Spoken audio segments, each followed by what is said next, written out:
আজ ফেনী মুক্ত দিবস। ১৯৭১ সালের ৬ ডিসেম্বর পাকিস্তানি হানাদার বাহিনী ও তাদের দোসর রাজাকার আলবদর বাহিনীকে পরাজিত করে ফেনীকে স্বাধীন ঘোষণা করা হয়। সেই দিনের সূর্যে ফেনীবাসীর জন্য আসে মুক্তির স্বস্তি ও আনন্দ। সকাল থেকে ক্যাপ্টেন জাফর ইমামের নেতৃত্বে সশস্ত্র মুক্তিযোদ্ধারা দলে দলে ফেনী শহরে প্রবেশ করেন এবং ফেনীর মাটিতে স্বাধীন বাংলাদেশের পতাকা উত্তোলন করেন। তীব্র প্রতিরোধের মুখে পরাজিত হয়ে ৬ ডিসেম্বর ফেনী ত্যাগ করতে বাধ্য হয় পাক হানাদার বাহিনী।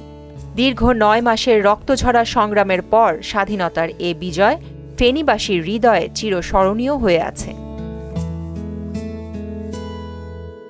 বীর মুক্তিযোদ্ধা অধ্যাপক জয়নাল আবেদিন, যিনি ভিপি জয়নাল নামে পরিচিত, তিনি মুক্তিযুদ্ধের সময় ফেনী জেলার জোনাল কমান্ডার হিসেবে গুরুত্বপূর্ণ ভূমিকা পালন করেন। তিনি বলেন, এদিন ফেনীতে উৎসব মুখর পরিবেশের সৃষ্টি হয়েছিল।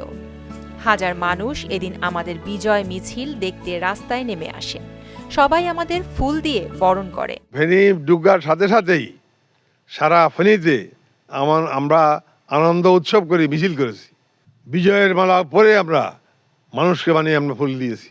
মানুষ আমাদেরকে ফুল দিয়েছেন, আমাদেরকে গ্রহণ করেছেন। ৬ ডিসেম্বর ফেনী তথা বাংলাদেশের জন্য একটি গুরুত্বপূর্ণ দিবস।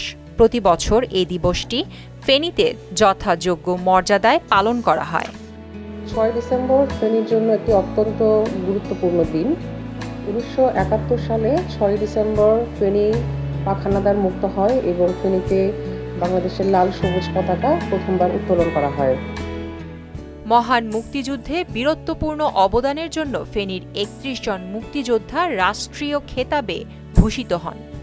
এর মধ্যে ৪ জন বীর উত্তম, ৭ জন বীর বিক্রম এবং ২০ জন বীর প্রতীক। ফেনীর মুন্সিরহাটের মুক্তারবাড়ি, বন্ধুয়া এবং বিলোনিয়া প্রতিরোধের যুদ্ধ মুক্তিযুদ্ধের ইতিহাসে বিশেষভাবে উল্লেখযোগ্য রণাঙ্গন হিসেবে স্বীকৃত।